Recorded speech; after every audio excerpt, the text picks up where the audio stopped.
Welcome to the Shreveport Connection with Tommy. This video is on Impact Wrestling from earlier this evening. And some TNA news and some birthdays today. Okay, Prime Resolution 5, An Enduring Spirit, is live on iPay-per-view this coming Sunday along with SummerSlam, don't forget, with a card featuring former ECW slash WWE slash TNA star Rhino, former WWE Tough Enough contestant Matt Cross, former one-legged wrestler Zach Gowen, and is headlined by Jimmy Jacobs versus Johnny Gargano. The iPay-per-view is $14.99, available at GFL.TV. Shine 2 is live this Friday, being tomorrow on iPay-per-view, and it features newly signed talent Christina Von Eerie, that's Jesse Neal's girlfriend, and is headlined by former WWE diva Jazz versus Mercedes Martinez. And there are 3 pricing points to choose from and can be pre-ordered now at www.live.com /event-shine-08-17-12.html. The late Dick Murdoch would have been 66 years old today. Murdoch wrestled for several promotions in both singles and tag teams, from WWE to Jim Crockett Promotions. Murdoch is not related to the former WWE star Trevor Murdoch, even though the two share an uncanny resemblance. Murdoch died of a sudden heart attack on June the 15th, 1996. The late Fritz von Erich would have been 83 years old today. Fritz's real name is Jack Barton Atkinson, was the former owner and promoter of World Class Championship Wrestling, one of the first promotions to have success at the national level. He is also the patriarch of the tragic Von Erich family. Thus, all 5 of their 6 sons precede their parents in death. He died of cancer on September 10th, 1997. There are no pro wrestling matches scheduled for ESPN Classic tonight. Former WWE diva Tiffany made her TNA debut on tonight's Impact Wrestling show. She refereed the Madison Rayne versus Miss Tessmacher match for the TNA Knockouts. And as my prediction, Earl Hebner has been withdrawn as referee for the women's title matches, specifically Madison Rayne's, as Brooke Hogan made her statement during the show, as you will hear in just a few minutes. And don't forget, her real name is Taryn Terrell, and she's actually going by, they said Terrell on Impact. Terrell's debut will be the subject of the YouTube fodder for years to come, if only because Brooke Hogan is slipped and fell while introducing her. Terrell was previously married to WWE wrestler Drew McIntyre and was released by the company for domestic abuse in November of 2010. That's what was going on. And now for your results for Impact Wrestling from Spike TV, airing from Orlando, Florida. Of course, they had the previously on Impact highlights. And the show kicked off with Austin Aries walking to the ring. Aries gloated over his victory at Hardcore Justice. Aries said he silenced the critics and he erased everyone's doubts. Aries turned his attention to Aces and Eights. And he said that he refused to let Impact be held hostage. Aries vowed to enter and exit Bound for Glory as the TNA champion. Jeff Hardy interrupted a double and joined the champion in the ring. Hardy then congratulated him and said he's also been chasing the TNA title for the past year, and said he was going to win the BFG series. The 2 men agreed they should tear it up if Hardy wins. Hardy called out Aces and Eights as well for costing him his match and 20 points at the Hardcore Justice pay-per-view. Bully Ray answered the call instead. He made a beeline for the ring. Ray called Hardy stupid. Ray affirmed that James Storm is behind Aces and Eights. Hardy said that Ray makes some good points. Therein lies the problem with this angle. Ray said that he was going to win the BFG series himself and go on to become the new TNA champion. A double took a front to this and accused Ray of leading Aces and Eights himself. Aces and Eights showed up on the big screen, and Bane had said Aces and Eights is all about luck and commitment.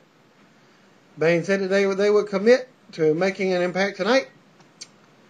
As Ray started to chastise Aries and Hardy, but he was interrupted by a commercial break. Yeah, it's like they cut him off right in the middle. Many times during the first hour, they kept cutting without the announcers even saying, well, stay tuned to see what happens after the break. But there's a decent opener that set up the evening with a couple of hooks. And they throw in some fishing lines and what have you. Still have to shake my head at the direction that they're going with Storm. He isn't over enough to be doubted by a babyface so readily. As you will see later in the show, that he is not the head of Aces and Eights. Yet TNA is undermining him at every opportunity they can get. Another commercial break.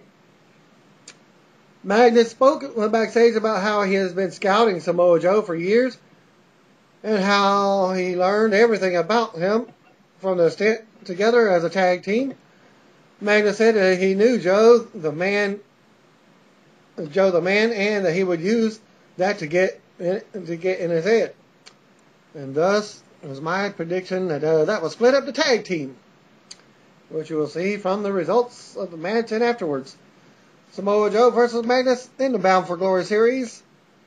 Joe dominated early on and nearly locked in a omoplata crossface. More like a sleeper with a leg lock wrapped around him as well. Magnus scrambled to the floor. Magnus caught Joe with a clothesline and took control. I should say, not very long. Samoa Joe battled back and went for a muscle buster. Magnus battled back out, but Joe hit a Uranagi and followed with a rear naked choke. Magnus managed to flip out, but Joe rolled him up for the pinfall victory to only earn 7 points. Samoa Joe won the match in 3 minutes 18 seconds to win 7 points. After the match, Magnus attacked Joe with a chair. He almost hit him steel chair to the head, but luckily Joe got his head up in time. Madison Rayne attacked bragged backstage about winning the Knockouts Championship, and she was summoned to the ring by Brooke Hogan by a messenger. This was an okay match, but it was criminally short. I would love to see more from those two, as it felt like we only scratched the surface of what could have been a great match.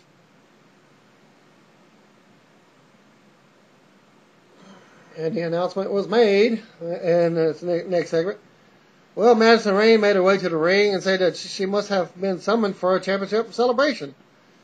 Madison called out Earl Hebner to help her enjoy the celebration. Well, when Hebner got to the ring, which Earl had obliged, Brooke Hogan made her way to the stage. Brooke chastised Hebner and said that Hebner wasn't going to be refereeing any more knockouts matches. Brooke then informed Rayne that Miss Tessmacher is getting her rematch tonight, and there would be a special guest referee, and Brooke referred to the referee as a female. Well, Madison got pissed, insulted Brooke, and asked for her to get in the ring herself, as if she wanted to challenge Brooke, and then Madison immediately left the ring once Brooke got to the ring. Brooke stormed to the ring, and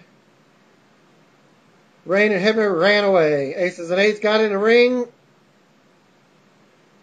as Brooke Hogan had was running to the ring ropes, and when she turned around, right in front of the Aces and Eights crew, as they were just staring her down. They didn't do anything at all. And we got Bully Ray, A Double, Jeff Hardy, Sting, and others stormed the ring to chase away the Aces and Eights as they got a commercial. Well, there was no Bubba after this little segment. The degree came a few weeks late. Brooke was a bit painful to watch in this segment. She does all right in some of the backstage segments, but she delivered every line in a monotone fashion, and it was just bad. This story and the Claire AJ Styles drama needs to just rest in peace. And just get rid of it so that there can be no black marks and on and upwards, and otherwise great TNA product. Sting had a microphone and he fumed over Aces and Eights' attempt to attack Brooke Hogan. Sting in the locker room was banding together to take on Aces and Eights, faces and heels, or just one heel. Sting had said next week is open fight night, so next week it will be Aces and Eights versus the locker room of what? 4 guys, as Sting was just saying, because it's none other than Kurt Angle, Jeff Hardy, A Double himself. Didn't even mention Bully Ray's name. So I guess he gets pushed away to the side like a broom. Like that little lint that comes out of your pocket. It gets pulled out. He gets pushed away. Okay, so the next... okay, I was about to skip over something. Okay, we got a backstage segment. Christopher Daniels and Kazarian are talking about how they were going to be in a comic book. AJ Styles showed up and said that they must have been drugged. He must have been drugged, of course. Styles said that tonight, if Christopher Daniels beats Styles, Styles will accept that, and he's the father of Claire's child. Styles said if he won, he was getting a paternity test, and they couldn't do anything to stop it. I smell a rat in this one. This is one of the dumbest ideas I've ever heard. Why on earth wouldn't Styles just get the paternity test anyways? Should have done it to begin with. Okay, you think I'm the father? Well, let's get a paternity test. So we get AJ Styles versus Christopher Daniels in a Bound for Glory series match. So with the stipulations that AJ is going to take a paternity test. Styles dominated early on, and he maintained control as going to commercial without the announcers because they were still talking. Back for the break, Daniels was in control briefly, but Styles quickly battled back and went for offense again. Oh, by the way, Kazarian was thrown out of the match early and before the bell even rang by the referee. And he will come back at the end of it, as you will see in the results of this match.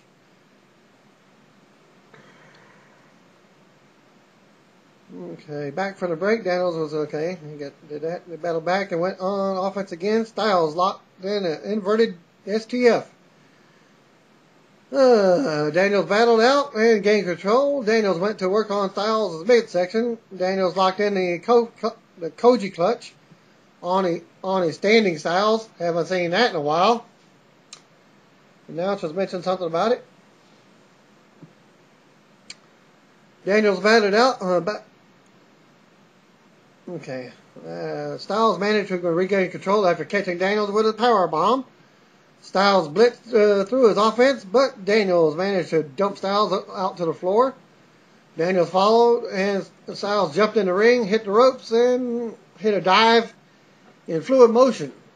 Daniels threw him in the ring. Well, AJ just ran to the ring ropes and did a flying flip over the top ropes and nailed Daniels on the floor.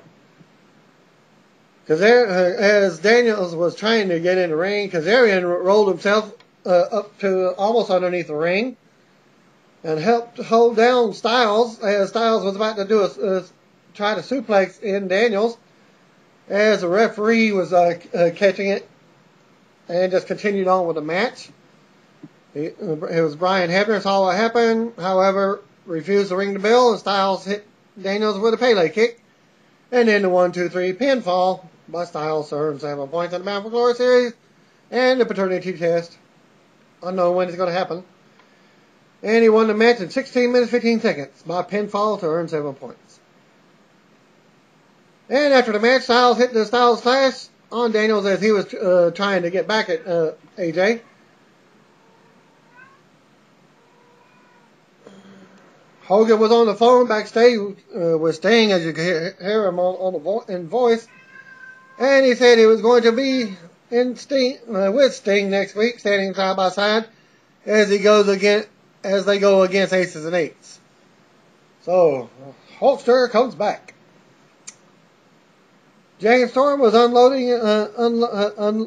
unpacking his bag into the locker room when Jeff Hardy approached him. Hardy said that Aces and Eights stuff was shady. Storm said he was going to help the locker room fight next week. Storm then promised to be out at Hardy's match later on to ensure the Aces and Eights didn't show up. Well, we'll see what happens let's see what happens later on. Bobby Roode was shown walking through the back. Of course, he's wearing a suit. That was good times. I don't think these two are capable of having a bad match together. The stipulations added to the match were absolutely asinine, but that fails to matter when we get a match of such high quality. And Bobby Roode makes his way to the ring after a commercial break. Roode said he won the match at Hardcore Justice because the official signed to the match called him the winner.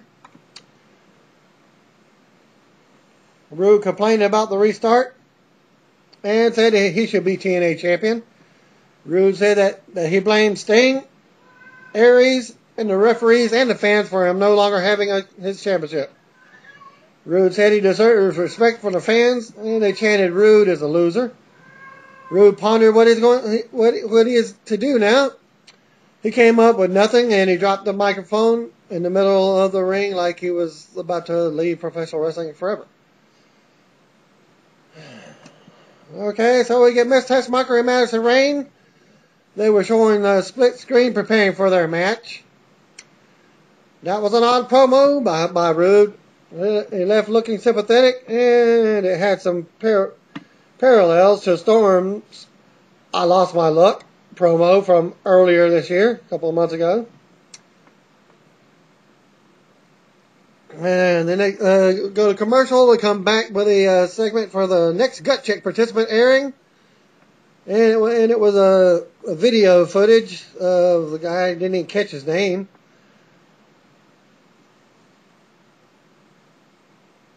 As if he focused on a rough life. Brooke Hogan announced Taryn Terrell, actually said Terrell,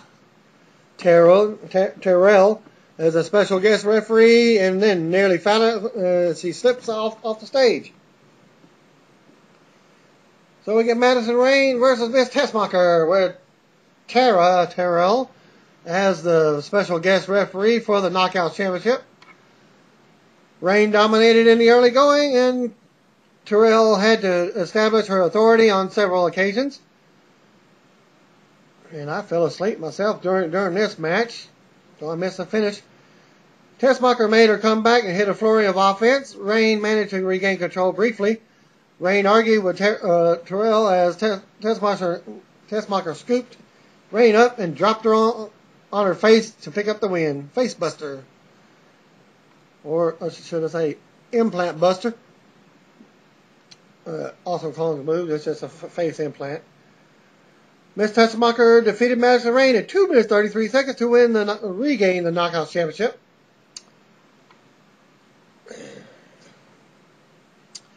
What was the point in suffering through all the Earl Hebner brawl and switching the title? This angle is just odd.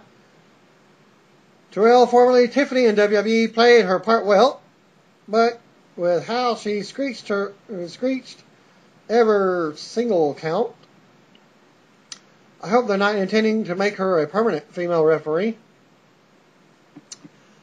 Commercial break. Back from a commercial break. You get the Aces and Eights. Bane accepted Sting's challenge. Of course, they're in their little office space and doing their little voiceover. But one of Bane's buddies reminded him that they have some unfinished business left tonight.